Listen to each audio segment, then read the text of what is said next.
It takes a lot of work, time, and money to produce all the content we have here at 7 Lamb. If you enjoy our shows and would like to help us out, we're on Patreon. You can visit patreon.com/7lamb. We have multiple tiers to choose from with tons of bonus content like scripts, extra episodes, bloopers, talks with the cast, and early ad-free releases. Our patrons are a big help and allow us to keep producing quality content. So if you'd like to help us out, once again, that's patreon.com/7lamb. The number 7, LAMB. Thanks.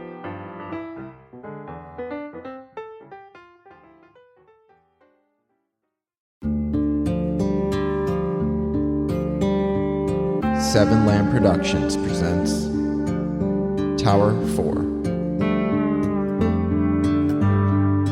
Season 1 Episode 5 Enos Lake.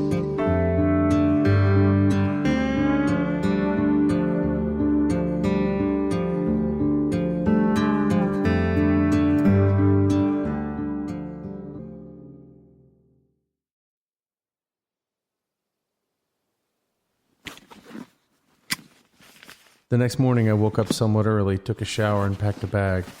Amber informed me I could find a pop-up tent in one of the crates in the shed. Of course, it was in the bottom one.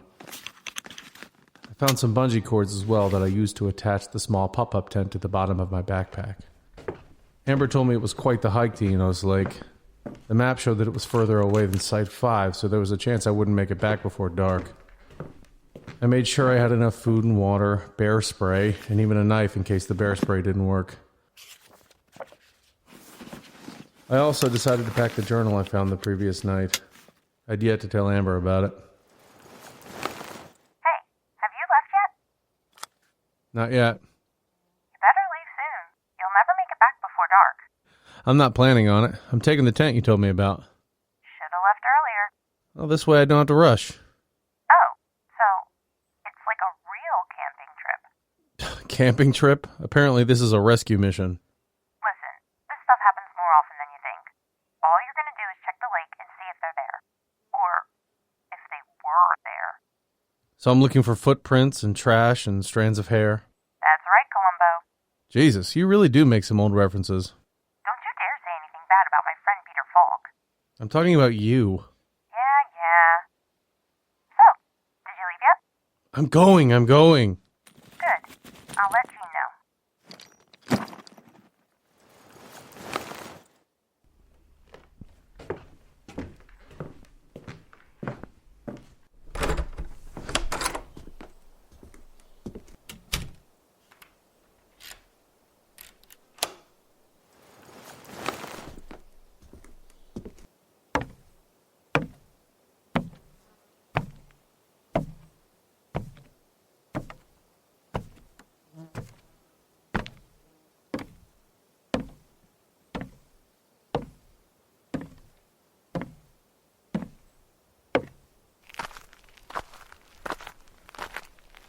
I jumped onto the trail and headed north.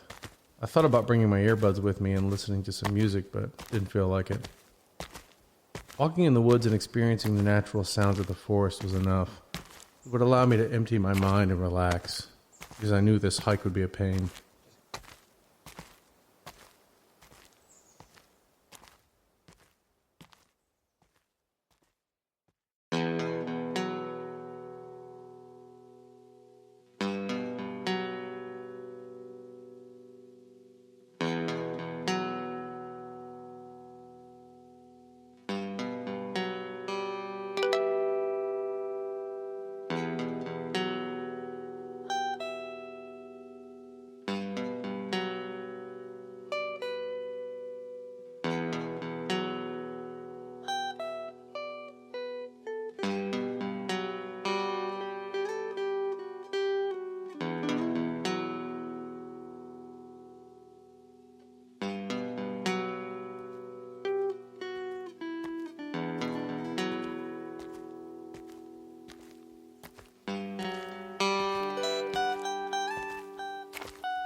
I headed along 3 posts. This was a small trail I took to get to Tower 4 from the ranger station.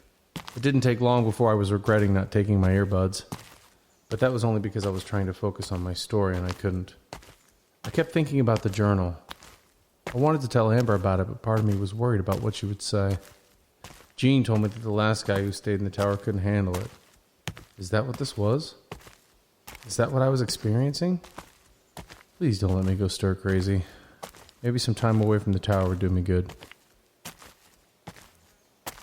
Mikey, Yes, Amby? please stop doing that. Sorry. So I talked to Gene and he checked the weather. Should be nice. Until tonight when a storm is supposed to hit. Nothing big though. That's fine. I have a tent. I told him you did. He was proud of you for thinking ahead. He said that? I could hear it in his voice. Yeah, I bet. You should really check out those crates in the shed. There's a lot of good stuff in there, not just food. I checked them the first day. Well, not thoroughly, but I haven't really needed anything. Except coffee. Until now. Well, yeah. How's the trek going? You hit Enos Path yet? No, but I think I'm close. Enos Path diverted from 3 posts. It took hikers all the way to the lake and looped back around. At least that's what the map showed. I brought a paper map and a compass with me. Enos Path is a bit rugged, and since that section of the woods closed down, I can't imagine what the trail looks like now. Probably overgrown. Awesome. Also, I should mention that Enos Lake is a bit out of reach for Tower 3. Meaning? You probably won't be able to contact me. Signal strength and all.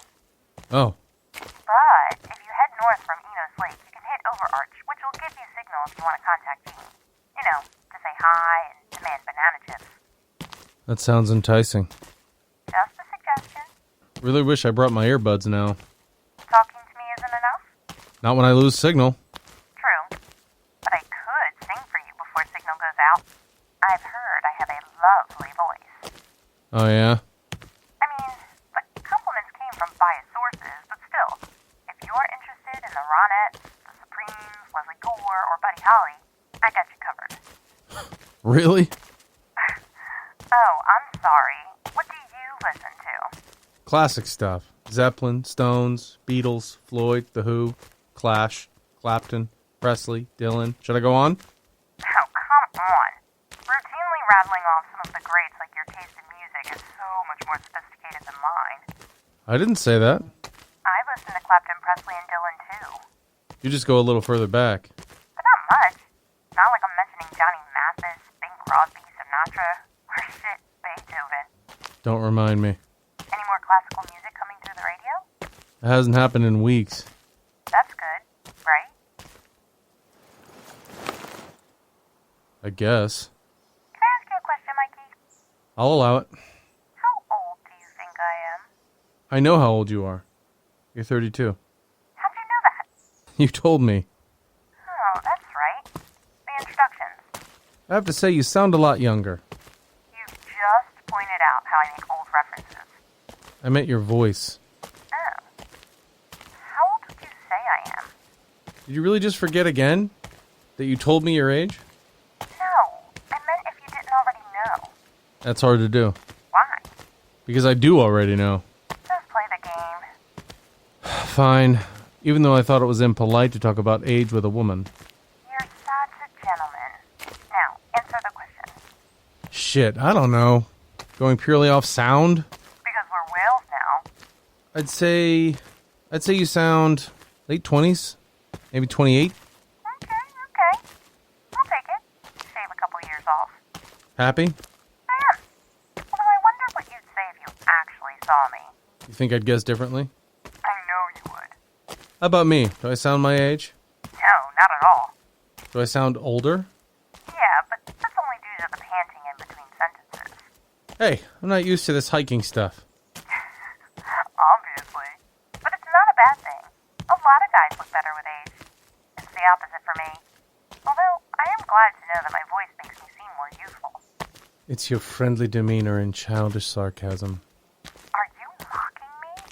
No. It's a welcome contrast to what I've dealt with the last few years. Hey, if you ever want to talk about serious stuff, we can. Didn't we do that already? I believe that was us barely scratching the surface. Yeah, I think you're right about that. I'm always here. Unless I'm at Enos Lake. Well, yes. When you reach the beautiful, mostly isolated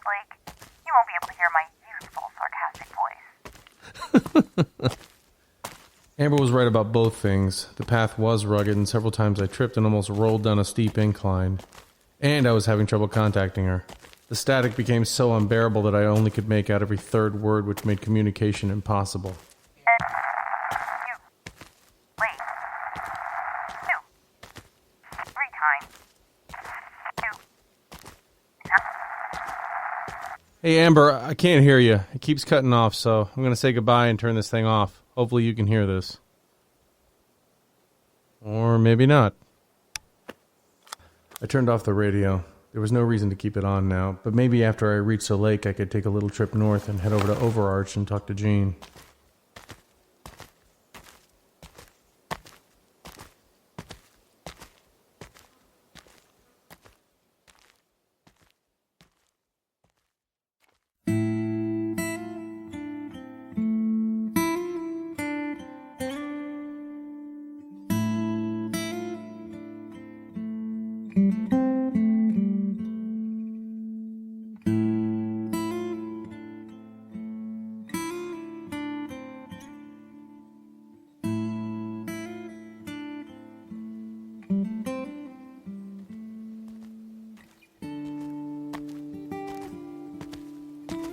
Hours passed and the travel was slow. I climbed over fallen rocks, down steep inclines, and over a few fallen trees. Did this father and son really head this way?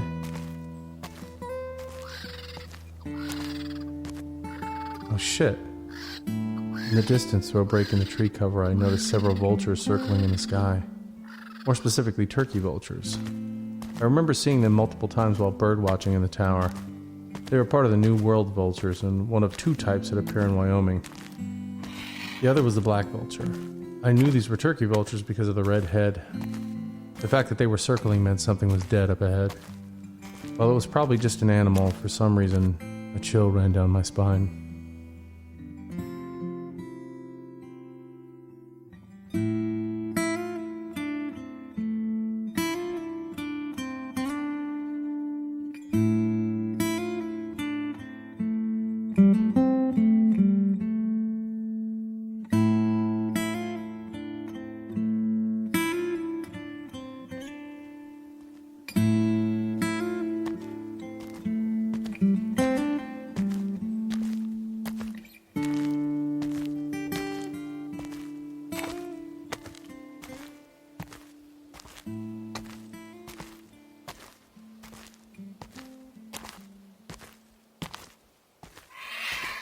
An hour later, and my assumption of a dead animal was accurate, but it wasn't the type of animal I expected.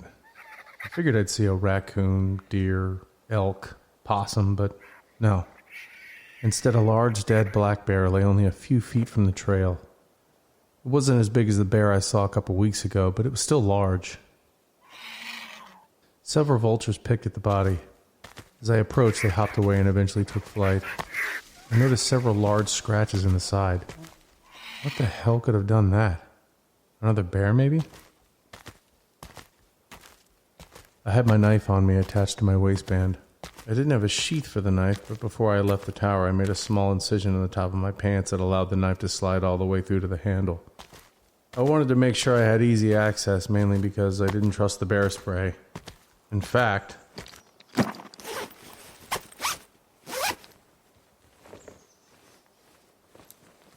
I took the bear spray out and slid it into my pocket. I didn't trust it, but wouldn't hurt to have it ready too.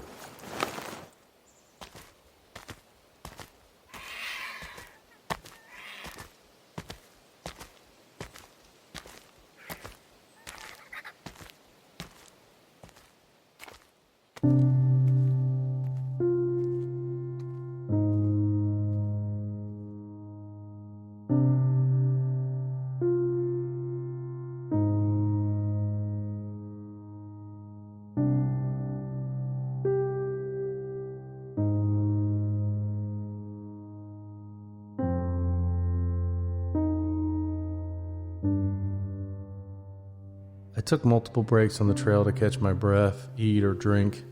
When I finally reached the lake, I couldn't help but smile. That stupid path was not easy. How the hell did anyone lug all their stuff and fishing equipment all the way here? The lake was large and still, and situated in the middle of a grassy field. I didn't notice any tents. I went down to the water and walked along the perimeter of the lake. There wasn't anyone here. The grass was so tall I was worried about stepping on a snake. I looked back over the tree line to see vultures still circling high above. It was 6 now. I bent down to the water and ran my hand along the surface. It was surprisingly cool. Oh, come on. I ripped the radio off my belt loop and remembered it was off. Or I thought it was off. It wasn't off. I had accidentally turned it to another channel. I went back to the previous channel. The radio interference continued. I expected to hear the classical music, but it didn't come.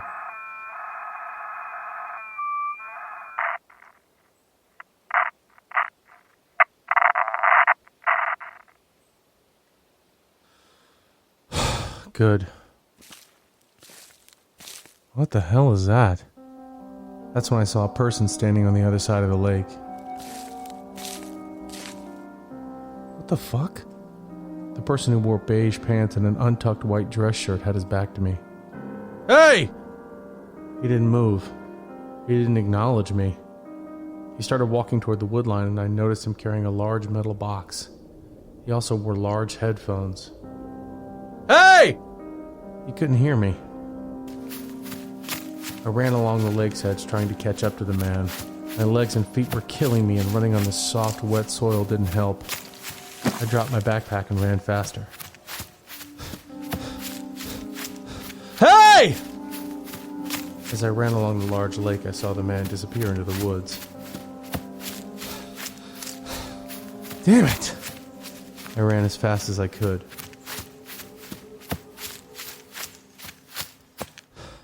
Hello?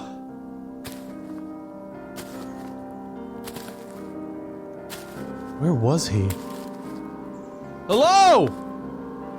My legs were on fire. I took a moment to rest.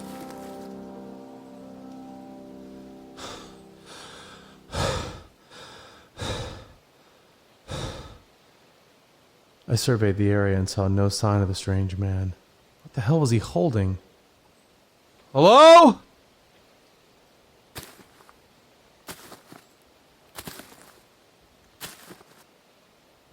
Nothing. Shit.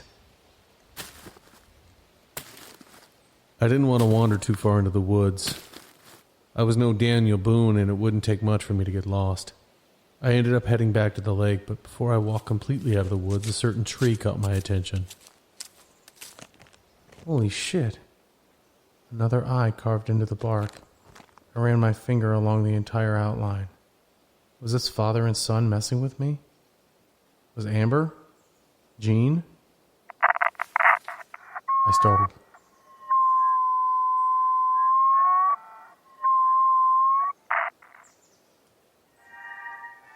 There it is.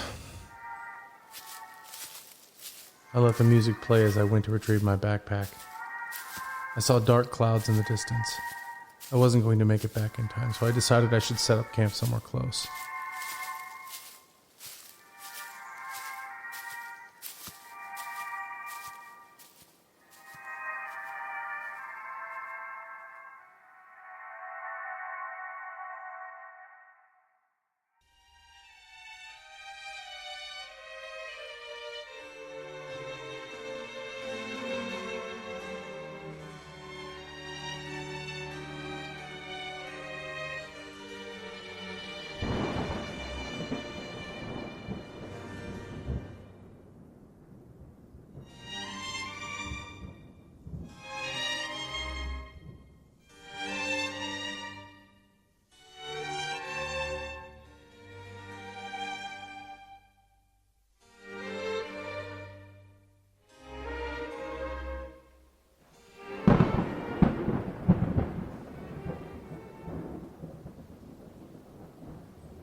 An hour later, I found a spot just off the path, but still inside of the lake.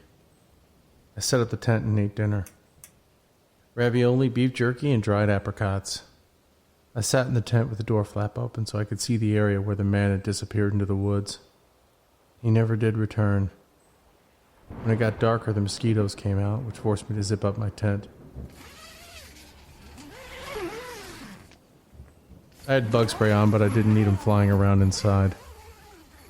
As the sun disappeared over the horizon, I thought about taking a sleeping pill until I realized I forgot to pack them.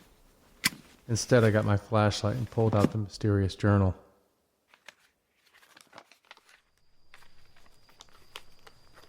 I read through each page. Sometimes it'd be hard to decipher because the cursive handwriting was sloppy and often completely incoherent. When I reached the halfway point of the journal, a certain passage caught my eye. They'll never believe me. The excuses they make.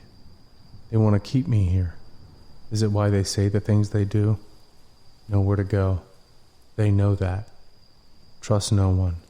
When they find me, I'll be gone. And you will know why.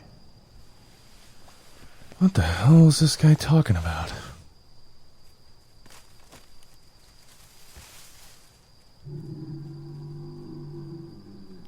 What was that?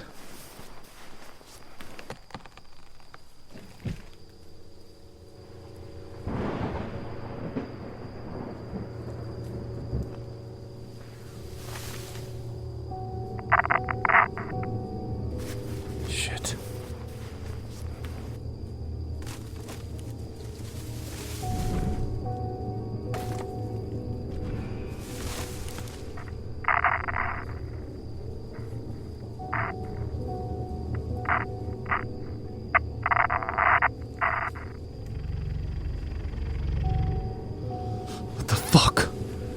I grabbed my flashlight and knife and slowly opened the tent.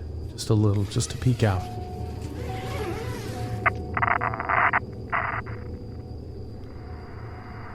What the hell was out there? I poked the flashlight out, but the beam didn't even reach across the grassy field. I did notice the tops of the trees moving on the other side of the lake. Whatever was out there, it was big. Lightning flashed in the sky. Oh man.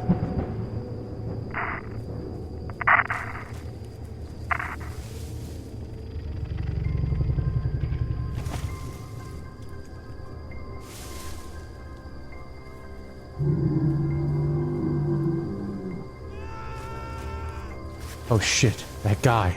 Something happened. Something attacked him. I was frozen. I didn't know what to do. Lightning flashed again and a raindrop hit the top of the tent. It wasn't loud at all, but it still made me jump.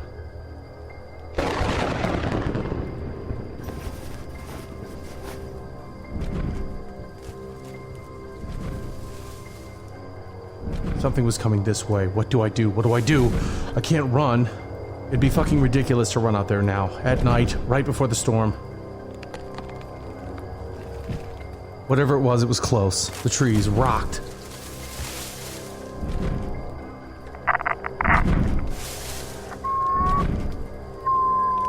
No. I turned off the radio. My flashlight started to malfunction. It flickered crazily. Shit, not now! I turned it off and zipped up the tent. I sat motionless, listening intently to the large thing outside. That was no bear. It sounded like it was in the field, but I dared not open the tent flap. I had to remain silent. It was right near me. I felt something looming over the tent. Oh shit, oh shit, oh shit. I gripped my knife tightly, held my breath.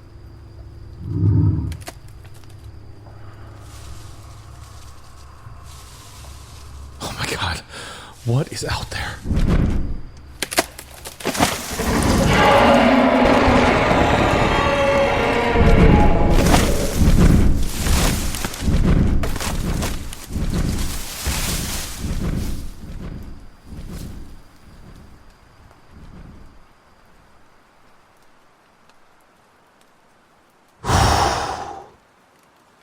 Was it gone? I waited nervously. I didn't hear anything else besides the quickening rainfall. Please tell me it was gone. 30 minutes passed, but it felt like hours. It was raining hard now. Couldn't hear anything but the falling water and loud thunder. I kept the knife and flashlight situated on my lap. The flashlight was working again. I kept it on and pointed it up to brighten the whole tent. My mind continued to race as I tried to comprehend what had just happened. I would not be sleeping tonight.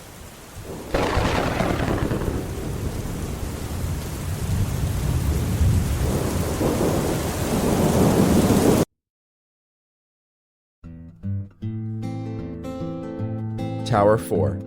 Written and edited by Robert M. Lamb. Story by Robert M. Lamb and Dylan Whitehead. Starring Jack Austin as Mike, Gina Coyle as Amber, Brian Messick as Gene. Music provided by Kevin MacLeod of Incompetech.com and Brett Wilkins at Facebook.com/WilkinsMusicFL. If you enjoy Tower 4, visit 7lamb.com for more audio dramas such as this. Also, don't forget to follow 7lamb on Facebook, Instagram, and Twitter at 7lamb Podcasts.